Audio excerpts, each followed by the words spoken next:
Okay, my clock says it's 12:01, so why don't we go ahead and get started in the interest of everyone's time. Uh, Welcome.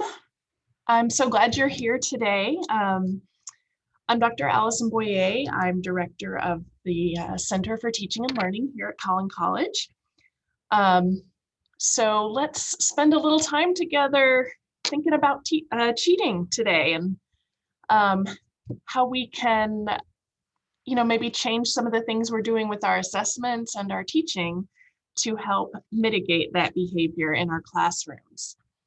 I think the subject of academic integrity is always kind of a buzzworthy topic. And, we're in this digital age, it's kind of ushered in the possibility of really novel, innovative, and sometimes really unexpected ways for students to, shall we say, act less than honorably sometimes, or maybe find loopholes in the system. And then the onslaught of this pandemic and the rush to move everything online as quickly as possible certainly brought with it a learning curve, I think, for many of us, and as well as a perceived or real uptick in cheating. As proctoring services and capacities online kind of became overwhelmed and also really expensive. And assessment more frequently has to take place without kind of real-time supervision that would typically happen in the face-to-face classroom, right?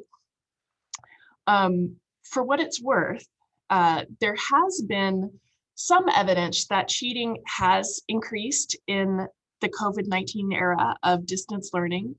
Though there does seem to be, just based on some of the things that I've read, there does seem to be some conflicting evidence about whether students cheat more in online classes in general.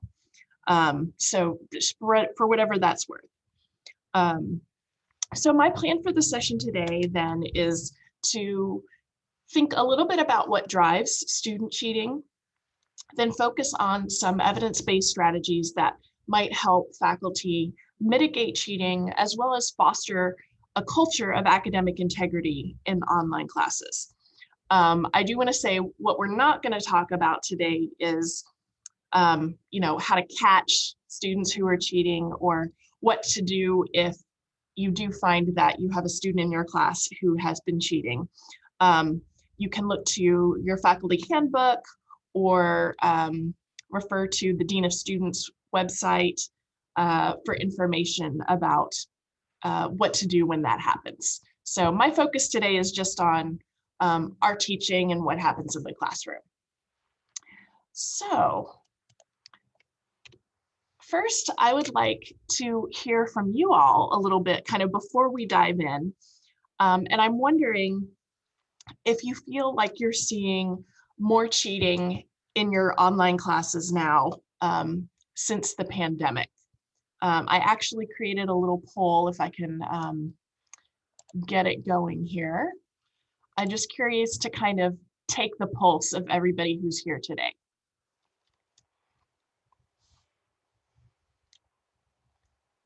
Okay.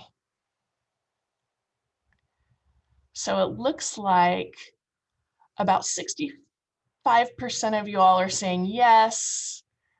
59%. Now we got about 20% saying no. Some of you not sure. So it seems like there's more of a lean towards the yes, which I think jives with what some of the research is saying. I'm glad that some of you are saying no as well. Okay, I'm going to end the poll.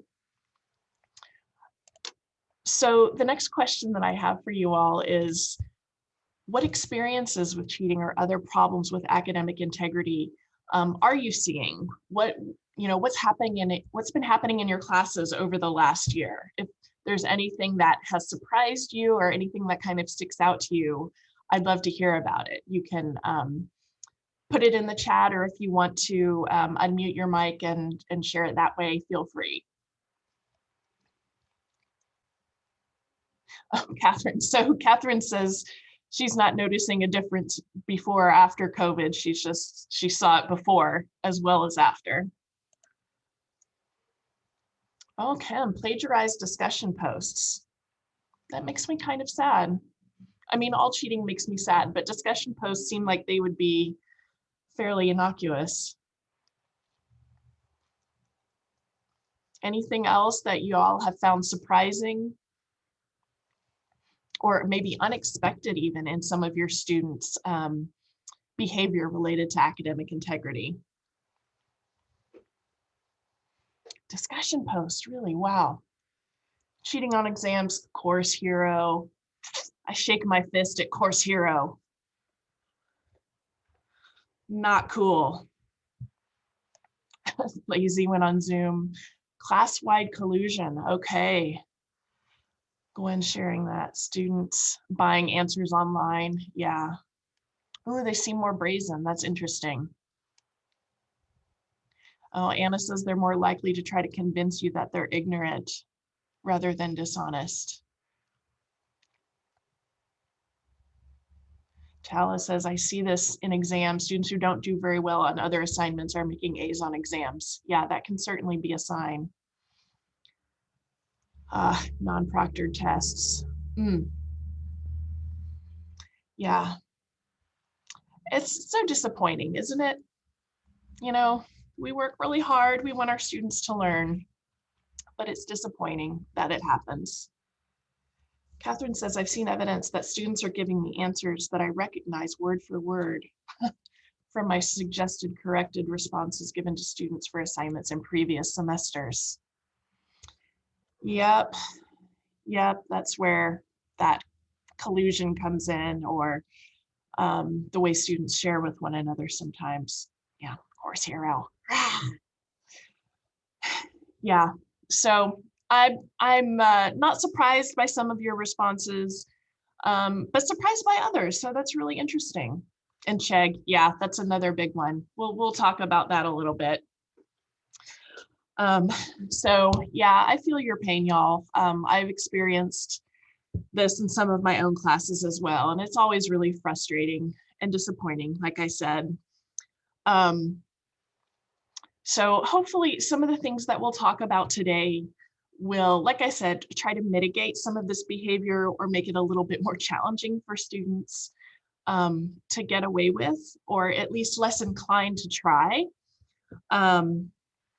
But before we get to that point, I do want us to take a minute or two to think about some of the reasons why students might engage in what we see as unethical academic behavior in the first place. You know, some of our assumptions are absolutely true, but there are some others that we might not think about. I noticed Melissa has put in the chat fear of failure. That's a big one. What are some other reasons that you might think students cheat? Lack of time, too many responsibilities. Absolutely. They've got a lot going on. These are busy folks, right? Just like us. And the truth is we may not even realize how much they have going on. Not studying the way they should. They need to get an A in the course, right? Students are grades driven, regardless of the means sometimes. It is easy to do for a lot of them, for sure. That's sometimes the most frustrating part. Yeah, Melissa, they don't know when it's cheating. We'll talk about that a little bit too. Lack of consequences, for sure.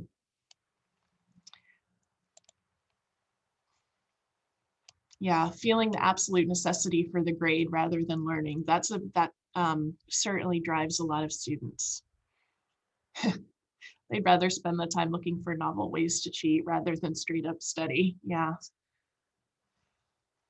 Yeah, Allison says need help with breaking apart assignments. Absolutely. We're gonna talk about that a little bit as well. So you all are absolutely touching on a lot of the key reasons that students cheat.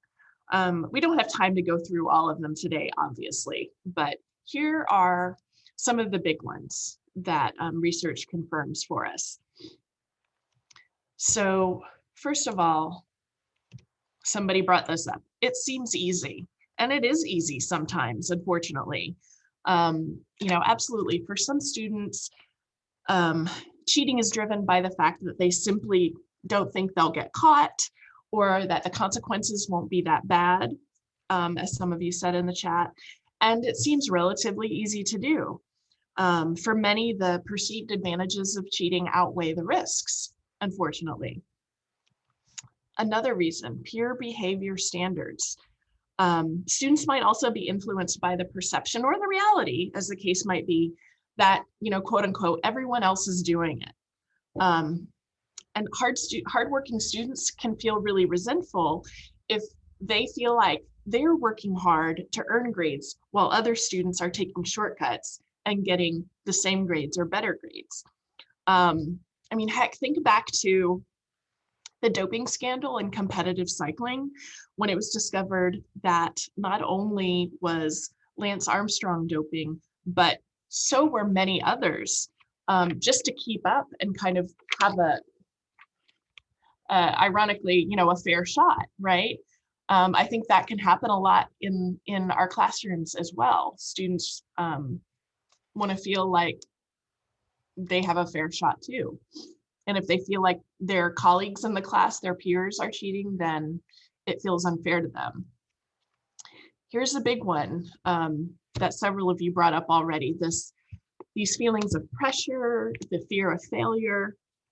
Many students are certainly driven to cheat by the pressure that they might feel to succeed. It might be that they're facing external pressures from family and friends. They might be pressuring themselves to succeed. There might also be this fear of the loss of valuable time and money spent on taking college courses in the first place. That even though Collin is relatively cost effective, it's still a lot of money, right? This fear can be absolutely crippling for our students. And again, they might feel those risks are worth taking when they are trying not to succumb to that pressure, right? Another one is self-doubt. Many students might simply suffer from a lack of self-confidence and feel that they can't succeed on their own merits, even if they can, right? That self-doubt can also be really crippling for our students. And then you couple that with the fear of failure or the pressure to succeed. Cheating can certainly feel like the only way to go for some of them. Ignorance. This has also already been brought up in the chat. Students might actually have a poor understanding of academic integrity and what it entails, particularly when it comes to some of the more subtle infractions, such as neglecting to cite sources or working with other students. So we can never assume that they already know what it is. Oh, and I see Kim has put in the chat, some feel that it is unfair that certain classes are required and that therefore their behavior is justified. Yeah, absolutely. They don't realize that they're required for a really good reason, right? Unclear expectations. Some integrity infractions can happen when students are confused or unclear about expectations for completing an assignment. They might also be unaware of the course or institutional consequences that they face for cheating. I've certainly had this happen with students of my own before. They behaved, when they were writing a paper for one of my literature classes, and they put huge chunks of material from other sources in there without citing it. And they didn't realize that was a no-no. I mean, I feel like common sense should tell them that it's a no-no, but my student legitimately didn't understand. Emphasis on grades over learning. We've already touched on this a little bit too, right? Students might not fully appreciate the very personal ramifications of cheating, particularly if they or their support networks value grades themselves over learning. In other words, they don't really realize that they're cheating themselves or putting their futures in jeopardy if they don't actually learn this really crucial material, right? They think, well, if I pass the class and I get my degree, then I'm clear, but they might not realize that there are very real consequences beyond what happens while they're in your class or in school, right? And then finally, learned behavior.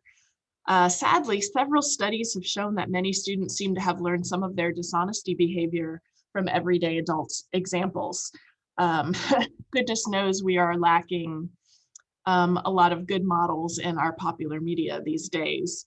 And you know, ultimately, if students are exposed to parents or, you know, other figures who behave in certain ways, who misrepresent or omit critical facts in reports or interactions, they'll certainly receive mixed messages about what kind of behavior is rewarded or expected. So there's a lot of stuff. There's a lot of baggage weighing on our students. There are a lot of things that's driving their behavior in our classrooms. And there's more than this. Like I said, this is just kind of the tip of the iceberg when it comes to what might influence our students to behave in this way. So just a quick overview. There are a few kind of primary methods or categories of online cheating that we'll typically see. And I'm sure a lot of you who are here are very familiar with these methods. First, obviously, we have collusion with other students, which might involve sharing test questions or responses with others, which we've already heard somebody share from their own classroom experiences. It could also involve students working together on an assignment with or without the knowledge of whether or not it's allowed. So that's something to keep in mind. There's, you know, just blatant deception when a student acts alone, right? This obviously includes things like getting assistance, quote unquote, from others, such as those so-called tutoring services like Chegg and Course Hero, which it sounds like several of you already have experience with, unfortunately. Obviously, we have plagiarism or copying material from another source without credit or presenting it as his or her own work. This obviously includes copying responses from the internet, purchasing papers outright, etc. I've had that happen as well. Technology manipulation is maybe one of the newest additions here. And that's when a student uses technology logistics to create opportunities for deception or abuses the lack of oversight in the moment. So for instance, when a student might claim or mimic internet outage when completing an exam or trying to submit an exam or submitting an assignment, or saying that, oh, their file got corrupted, can they resubmit it later, things like that. And unfortunately, that happens a lot. And then finally, we have misrepresentation, which involves falsifying identity when completing an assessment, such as paying another student to take a test or complete a course. You know, this makes me think of the college admissions scandal that happened with some celebrities last year. Was it just last year? I don't know. I know some people have already been to jail and finished. And there's, I think, a documentary on Netflix about it now. So that's another big one that can happen when technology comes into play. So there are obviously a lot of options for students looking to game the system in online classes or face-to-face classes for that matter. Seriously, if you go on YouTube and do a quick search for ways to cheat, you will be so disappointed to see how many things pop up, how many examples pop up with people demonstrating how to do things. You know, from printing out fake labels for water bottles or writing answers on rubber bands that they stretch out and they can find the answers. It's really kind of makes me sick to my stomach when I think about it. But there are a lot of options available to our students right now. You know, a lot of instructors and institutions are going to turn to technology, right? Like Turnitin or third-party proctoring services like HonorLock, to add security to the process. And those are great things. They're undeniably valuable. But those services can also be really expensive. They can create undue anxiety for honest students. And bottom line is they're not foolproof, unfortunately. And they bring with them a new set of technical requirements and costs that can sometimes outweigh the benefits. So that, that kind of leaves us where we are today for this webinar. So what we'll spend some time thinking about now are some research-based, pedagogically sound design suggestions that can hopefully diminish the potential for an impact of academic dishonesty without the need or without having to rely solely on some of those costly services. I do want to offer one caveat, however, and that is there is probably no perfect panacea for preventing cheating, unfortunately. Students have been finding ways to do it since the beginning of time, before the advent of fancy technology options, unfortunately. And we kind of just have to accept that. Like, we're not going to be able to get rid of it altogether. That's just the way it is. And we cannot let this eat away at us. We can't spend all of our time obsessing about this in our classes. But we can make some changes to the ways we implement assignments or assessments, the ways we interact with our students, and the way we teach our classes that can help hopefully minimize some of these opportunities and the inclination to cheat. So I want to begin with some practical logistics for implementing online exams and quizzes in particular, because that is one of those, I think that's one of the outlets that we see it happening the most, right? When we think about using proctoring services or the need for those kinds of things. So I want to begin with suggesting that we all be wary of publisher test bank questions. They are obviously really convenient, but research shows that they can actually make cheating easier for students sometimes, since they are often really easily searchable online and accessible through those, those tutoring services that we talked about, like Chegg and Course Hero.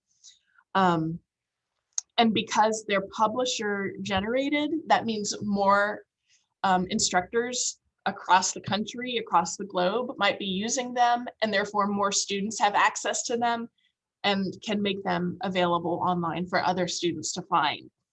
And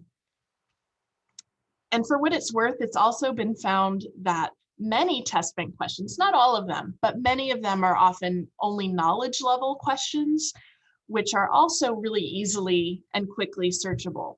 And they're also lower order in terms of promoting critical thinking skills or higher level thinking. So there are a couple of things there to be wary of in that regard. Conversely, good test questions, of course, are often really difficult and time intensive to create. So if you do choose to use some test bank questions, here's some suggestions. First, change names and numbers that are used in those questions. One article that I read suggested submitting familiar names like your own, changing the scenarios a little bit, changing the numbers obviously when calculations are required, and editing other details in the problems or other cases to make them more difficult to search for or to find quickly, if that's the mode that students are using, if they're just looking online for responses to questions. And you all might already be doing this, right? Here's one particularly clever idea that I came upon was the suggestion to convert exam questions from texts to images, if possible, because that adds another layer of difficulty to the act of copying and pasting into search engines. Again, it's not foolproof. It just means that students will have to type the question instead of copy and paste, but you know, it's another level. One note about this option that's really important. If you choose to do this, you need to make sure that those images are accessible and compatible with screen readers for any visually impaired students that you might have. That's really important. Another really interesting suggestion that I read about was to add watermarks to those images if you do convert things to images, identifying them as exam questions and that they're not to be copied or shared, because then that will alert those sites like Chegg and Course Hero that a student is attempting to cheat if they upload that into the system. That's a loophole that a lot of these websites will use. So I thought that was a really interesting idea as well. It's one that I certainly never thought of before. So again, none of these are foolproof, but they might slow things down a little bit and make it a little bit more challenging for students. Another strategy you are all likely already familiar with is the use of randomized, shuffled sequences of test questions and answers, as well as multiple but equitable versions of exams. The upshot of this approach is that student attempts to collaborate by sharing quick answers, particularly in real time. So if it's an online exam and you have students who are texting each other or things like that, it'll be complicated by varied sequences and or different questions amongst multiple versions of the test. Here's some basic suggestions for implementation. Obviously, you'll want to change numbers and calculations, change the order of answers in multiple choice tests. Again, just to make it more challenging for them. They can't say, you know, the answer to number 1 is A, the answer to number 2 is D, et cetera, et cetera. If you do use multiple versions of an exam or a quiz, make sure that the selected questions are demonstrating equivalent levels of difficulty and drawing on equivalent skills from version to version to ensure fairness amongst all the students who are taking tests, so that you don't have one group of students who are taking an exam that is significantly more challenging than another group of students. It's also a good idea to vary and or modify your exam questions from semester to semester. Again, this is not new or exciting. A lot of you are probably already doing this. But I know a lot of folks don't, because again, it's just really hard to come up with good exam questions. But this will diminish the value of those shared test files that some students might access if they're sharing old versions with one another. And studying old exams in and of itself is not necessarily lacking in academic integrity. That can be a great way to prepare for an exam, right? So again, it's just kind of good teaching practice to vary your exams. One rule of thumb that I've read is that you should shoot to revise at least 1/3 of your test items from term to term, so that, you know, if you're not going to do all of them that way, at least a good portion of them, so that over the course of a few semesters, then you have a completely new exam. And I think this is a really fun idea too. Look to your students for help with question creation. If the prospect of developing a large number of exam items feels really overwhelming, why not look to your students for help, right? Task them with developing some potential exam questions for consideration. This, you know, could be an activity or a homework assignment or something. Obviously, you will need to give them some guidance on what constitutes a good exam question, and the acknowledgement that only the very best questions will be included in an exam. But the knowledge that they might already know what some of the exam questions are going to be can be motivating for students. And, you know, this idea that only the best questions will be included could also really be confidence building for them as well. So I think that's a fun idea. I'm not saying make your whole exam based on questions from students, but it could be a, you know, a fun way to mix it up a little bit. Timing is also really important. and can play a role in fostering academic integrity when it comes to your assessments. First, a limited window of availability for online assessments, 24 hours, for instance. This can complicate the ability of students to share or collude once the exam has been made available, i.e. if one student takes the exam early in that test window, then shares the answers or questions with others. Obviously, it's up to you to determine what you feel like is a fair window of availability for your students. But keeping that time frame limited can, again, complicate matters for your students when it comes to cheating. Similarly, a timed window for completion, such as 60 to 90 minutes for an exam or 15 minutes for a quiz, can ensure that ill-prepared students will not be able to just blindly search for the right answers on the exam, right? If this is, again, their typical MO. Because if they take too long, then they'll time out of it. Some have suggested presenting test items one at a time rather than releasing the entire test at once to the student, to prevent students from printing out the entire exam in order to search answers. This can also inhibit sharing or colluding with students. Again, obviously this isn't foolproof either, but perhaps in tandem with the timing strategies that I've mentioned, it can slow cheating students down. Another suggestion that I've read, but I'm not suggesting it to you today, is the idea of disallowing backtracking in exams.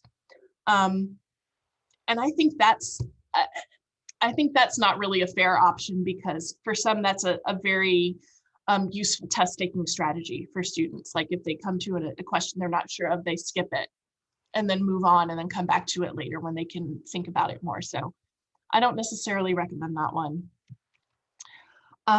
And then finally, it's also beneficial to encourage students to use a hardwired internet connection if possible, to reduce incidences of lost work that might be claimed if students have an unreliable Wi-Fi connection and time limits. Again, I say this with, highlighting the words "if possible," because again, it may not be possible for every student, of course, to have a really reliable internet connection, especially those who might need to rely on college hotspots for access. So again, use your best judgment with this one based on what you know about who your students are and the kind of access that they might have. And then one more suggestion is to avoid grading on a curve. I don't know how many of you employ curved grading practices, but the general idea behind this suggestion is that if instructors curve their grades, then they create this feeling of competition amongst their students. And again, if students believe the rest of the class is cheating and ruining the curve, then they might need to do the same to keep up and pass. So again, this kind of harkens back to the idea of Lance Armstrong and the cyclists who were doping. So in general, avoid grading on a curve if you can, to eliminate that feeling of competition amongst the students. All right. So the next category I want us to think about is considering kind of a change in general approach to assessment itself. These kind of practical tactics that we've talked about can really only get you so far. So focusing on some general assessment practices that can help maybe demotivate students who might be more inclined to cheat and facilitate deeper learning as well, is what we're going to do now. Is everybody doing okay so far? Okay, I'm going to keep going, but let me know if you have any questions. So one proven strategy is to implement a series of quizzes or shorter chapter tests or unit tests in place of one or two comprehensive major exams. So By increasing the frequency of these kinds of tests or assessments, you're lowering the stakes. And more frequent assessment has been shown to improve learning and retention, i.e. the testing effect. Are you all familiar with the concept of the testing effect? Basically what that means is, it's kind of the idea behind, flashcards or even quizzing yourself before an exam.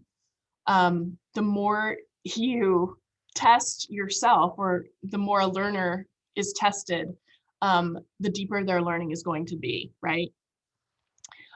So this fosters better organization of knowledge. This more frequent testing fosters better organization of knowledge, better study habits, and provides both students and teachers with more frequent feedback about student learning, which is also a big benefit. Because this in turn allows you as an instructor to adjust your teaching and focus on things that students might not be learning as well as they need to. And as I already mentioned, more frequent quizzes or exams creates lower stakes for students with each exam. Since their entire course grade doesn't hinge on just one or two tests. And then hopefully this alleviates some of the anxiety and some of the pressure to cheat that might come with some of those really high stakes assessments. So by doing this, you can leverage the testing effect, but also the spacing effect, which is another interesting phenomenon. Including one or two questions from previous units in each test or exam or quiz will foster student retention and implement this spacing effect, which is the phenomenon by which we are better able to recall information and concepts if we learn them in multiple spread out sessions rather than cramming the night before, right? That's why cramming is not really effective for long-term learning. It might work for the next day, but it doesn't work in terms of long-term retention. So this model draws on both of these learning theories, right? Shortening the assessments themselves. So instead of having one or two really long tests, you have a series of shorter assessments, can also mean less time needed each time when it comes to grading, since they'll be shorter. But also for students, I think this is a really interesting point. Students who are working from home and who have to take these exams at home, they will then need less concentrated time to take the exam. So if they struggle to find extended periods of quiet quality time to take exams in that home environment, then this will also make it easier on them in that way. One caveat here, you do want to make sure that you avoid assessment fatigue in your students if you're implementing this strategy. You don't need to quiz them every single day or test them every week. Instead, you might aim for quizzes on every module or 4 to 5 exams that might cover fewer chapters or units each time, again, rather than 1 or 2 exams. So you don't want to wear out your students with quizzes and exams, but making them a little more frequent can be helpful because, again, lowering the stakes. And I realize that more frequent testing might mean more frequent grading, and obviously it will. But there are some auto grading features in Canvas that you can take advantage of that can help alleviate that. And hopefully shorter assessments will ease the grading process in the moment as well. So again, there's a lot of research behind this particular suggestion to support its efficacy. Another valuable assessment practice is to ask questions and give assignments that aim for higher order thinking skills beyond just remembering terminology. So this might include asking them questions that test conceptual understanding, test knowledge transfer from one domain to the next, like from math to engineering, test their ability to apply the material to a real world situation, or even ask students to not only maybe solve a problem, but also explain their process in doing so. Each of these kinds of questions or tasks are much more difficult to answer with a quick Google search, obviously. And it's hard to find student-generated explanations of problem-solving steps on the web because you're asking them to do more than just give a quick response. Adding a short narrative question to online tests obviously requires students to do more than just provide the correct answer. And better yet, these kinds of questions or tasks encourage deeper learning. So it's kind of a win-win in general. Those lower level questions like, define this term or identify this concept, those are things that they can search for really quickly. These are going to be more challenging. So next we have open book, open note exams. Even open web search, right? Utilizing these kinds of assessments are really another proven strategy for curbing cheating or registering it as moot. It's not necessary to cheat if you've got access to all of these things. So the idea here is to really just lean into the online testing environment and embrace the students' capacity to access course materials and other resources easily. Open book tests obviously allow students to have text and online material available for reference. And ultimately that undermines the impact of cheating and mirrors what typically happens in a real world situation, right? We can't, in the working world, we don't necessarily have a repository of all information available to us at all times. Like we have to look things up and that's okay. So by encouraging our students to do this, we can not only undermine the impact of cheating, but also cultivate in our students some authentic problem solving and decision-making skills that will be useful to them beyond the classroom. Research has also shown that open book tests enhance student motivation, satisfaction, and performance. I mean, students typically like them. They might feel like they're getting away with something when in fact they're not.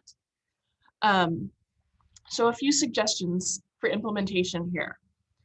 Clearly, your questions need to be complex and require students to know the material as well as where to look if they are uncertain about something. Basically, a well-designed open book, open notes test will likely confound students who haven't been doing the work all along anyways, right? So kind of hand in hand with this is that you need to ask questions that require analysis and application.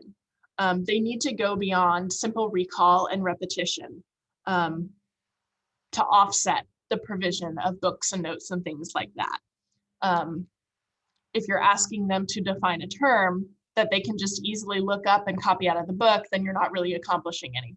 But asking them to apply their knowledge and kind of have a good understanding of where to find what they need, that will be really assessing their learning in a more meaningful way. It's also smart to make sure that the questions that you give them or the tasks that you give them are drawing specifically on class notes and content, rather than, again, those kind of broad questions that might pop up really easily on sites like Wikipedia, right? So things that are really unique to your class will also be really valuable when it comes to undermining cheating.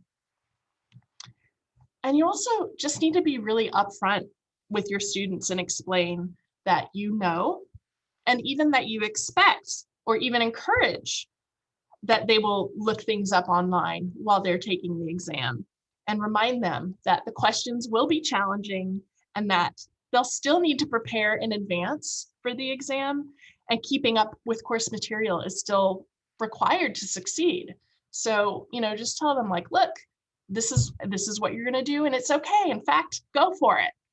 But here's what you need to know about what the exam is going to be like. So this I think is a really great suggestion. Again, like I said, a really research proven example of a way to approach your assessment when it comes to these issues of cheating. Allowing multiple attempts at some assessments is another great strategy.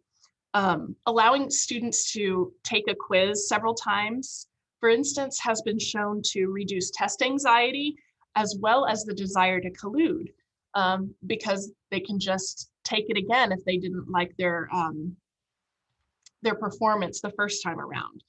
It also builds goodwill with your students and offers them an opportunity to engage in recursive learning, and therefore improves their understanding of the material. And again, this kind of goes back to that idea of the testing effect that I mentioned earlier. They're testing themselves multiple times, so again, they're learning the material each time they do it, which is really ultimately our goal when it comes to teaching, right? We want them to learn the material. A few ideas. You can limit the number of attempts at a quiz or something like that, and say you get to take it 3 times. Or not, you can let them take it as many times as they want until they're satisfied. People do it both ways, the choice is yours. You can choose to record their most recent score on the test or the quiz, or you can choose to record their highest score on the quiz, regardless of when that highest score came in the kind of sequence of attempts when it comes to the quiz. Again, totally up to you. A really good strategy and recommended strategy, if you can, is to make sure you're including different questions over the same material with each iteration of the quiz, because that cultivates learning the material rather than just memorizing the questions each time, if that makes sense, right? You're testing their knowledge of the material rather than I've now taken this quiz 10 times and I know it by heart, and I've, by process of elimination, figured out what the right answer is.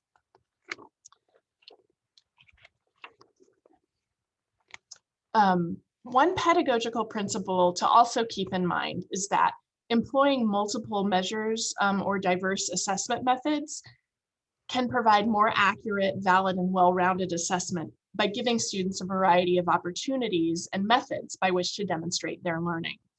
In other words, instead of only asking students to complete a battery of multiple choice tests over the course of the semester, it's okay. Multiple choice tests are okay. You might consider, though, weaving in additional assessment modalities, both formative and summative, right? To allow students to demonstrate what and how they learn in a variety of ways. Some students can do great on an essay assignment, but are terrible at taking a test, and vice versa. So as such, this can help reduce that test anxiety, driving some students to cheat, as well as thwarting those who feel like they know how to cheat in online exams. Like if that's their MO, by asking them to demonstrate their learning in a variety of ways, you're thwarting that process a little bit. Plus, again, it's just a good pedagogical principle in general. It's a best practice of teaching. And as you work to vary your assessment methods, I also encourage you to consider incorporating authentic assessment measures, or those that ask students to perform real-world tasks that demonstrate meaningful application of what they've learned in new situations. Authentic assessments require students to engage in complex, maybe even messy situations and demonstrate judgment and evaluation of what skills are necessary to complete the task. Again, authentic assessments are more likely to be more valid measurements, particularly of those higher order thinking skills that we want our students to shoot for. Quite frankly, they're also just more interesting and potentially more meaningful and relevant for our students because it feels less like a kind of false scenario to them. And better yet, and the reason you're here today, research shows that students cheat more on tests and exams than when tasked with authentic assessments. Obviously, you can and should do this in face-to-face classes as well. But again, I think it's especially helpful to think about this in terms of online classes. And on the handout that I sent to you all prior to the webinar, towards the end of it, there's a list of ideas for different kinds of alternative or authentic assessments that you could include or think about including. Offering students flexibility and choice in how they demonstrate their knowledge is another interesting strategy to consider, I think. This is in line with the principles of universal design for learning and culturally responsive pedagogy. It allows students from all backgrounds, experiences, and circumstances to shine.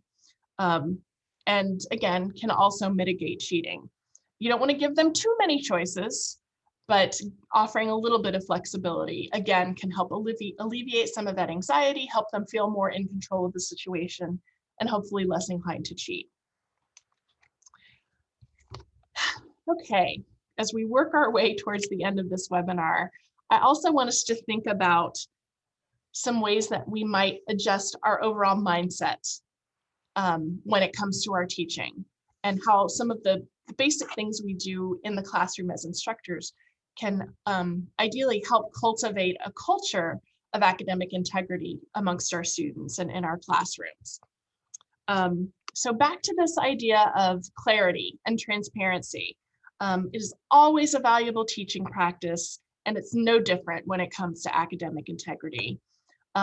Clearly articulating your expectations for their behavior and practices in the classroom, as well as the consequences for any infractions, is vital, because it ensures that students understand what they can and cannot do, but also what's at stake.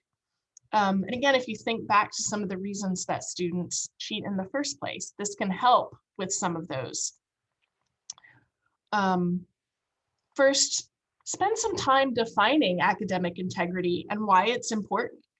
Make sure they know what's considered an infraction and what they can gain or lose by cheating. There's some great resources on the Student Conduct website that you can use in this capacity with your students. So I encourage you to take a look at that website. Include a syllabus statement. Again, this is, I think, good practice in general, but include something formal in your syllabus that codifies your definition and consequences in a really formal way. Again, you might already be doing this, but if you're not, I encourage you to do this. Another suggestion is to create a class honor code or ask students to sign some kind of academic integrity pledge before they submit an assessment or at the beginning of the semester, things like that. Again, this just can help just kind of drive home the significance of this behavior for your students. I will say there is some disagreement over whether this truly works, but it's one more thing to try. I've certainly had my own students sign a syllabus contract in general, so this is just another version of that before. Scaffolding larger assignments. I think Allison brought that up in the chat earlier. By breaking them down into smaller buildable chunks that demonstrate the process of completing the larger assignment is really another excellent teaching practice in general that also helps serve to thwart cheating. For instance, a formal essay assignment, instead of asking them to just turn in a big old essay at the end of the semester, instead, you might ask them to turn in a general thesis statement, an outline, an annotated bibliography, maybe several drafts of their essay, et cetera, et cetera. This makes it much less likely that a student could turn in a plagiarized complete essay or other assignment, or again, at least just make it more difficult, while simultaneously fostering really valuable, thoughtful, process-oriented practice that also lets them practice skills in a lower stake structure. And it also lets you give them some feedback along the way to make sure they're on track, so that when they're finally turning in that final assignment, they already know they're doing the right things, right? I'm going back to this idea of transparency again. Obviously, I am a big believer in this in all aspects of teaching. We've talked about it in terms of clarity and policies, but now I'm talking about it in terms of being really transparent with your students about the purpose of the course itself, the purpose of the assignments you're asking them to complete, not just in terms of identified learning objectives that they might see on their syllabus, but also in terms of their own personal and professional growth. How will this experience serve them beyond the classroom, right? Help them understand the value in actually doing the work themselves. Why do they need to know this material? Why do they need to be able to do this skill or complete this task? For those of you who are more interested in thinking more and learning more about transparency in general, I have a lot of material on my website about a specific framework called transparent assignment design. I facilitated a workshop on it in the fall that I recorded. I'm happy to do another workshop on that if there's interest in that as well. And I've also published a book on it. So this is a really cool and easy strategy for getting more buy-in from your students when it comes to assignments. Just a few more things to consider as we wrap up. Building community and social presence in your online class can be really important when it comes to the behavior of your students. Research shows us that students are typically more inclined to cheat when they feel anonymous or disconnected from the instructor or the class as a whole. There's obviously a greater danger of this in online courses, particularly asynchronous ones where they don't have that face-to-face contact with each other, with you as their instructor. So building a strong community amongst and with your online students and cultivating that strong social presence can help you create a sense of belonging with them. When students feel like they're part of a community, they should feel less compelled to give into that kind of mercenary self-interest that often drives cheating. When I think about this, I always think of what an undergraduate student once said to me during a discussion about academic integrity. He said, "It's a lot harder to cheat on a professor who actually knows your name." I think that's really powerful. For more tips, this is a whole other session in and of itself. If you want more tips on cultivating online community and social presence, you can watch a recording of a workshop that I did on this very topic in the fall and earlier this spring. And there are materials to go along with it as well if you go to the events page of the CTL website. So check it out. There's a lot of stuff there on this. And then last but not least, we need to practice empathy. We should never forget that our students are human. Apply all of your policies with fairness and with compassion. Your students, obviously, they need to know that integrity is expected and valued and mistakes will be responded to.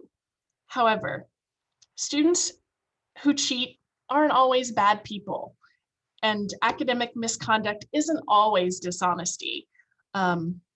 So we want to help them learn and grow from their mistakes if and when we can. So think about that when you're dealing with this in your own classes.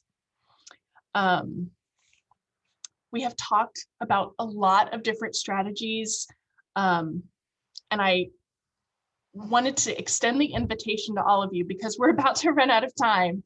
But if you have some really great strategies you've used in your own classes, please email them to me and I'll compile them and create a resource that I will share on the CTL website, because I'm sure you all have some really great ideas that I haven't even thought of or that I haven't heard about. So please feel free to email those to me. And I just want to close with the idea that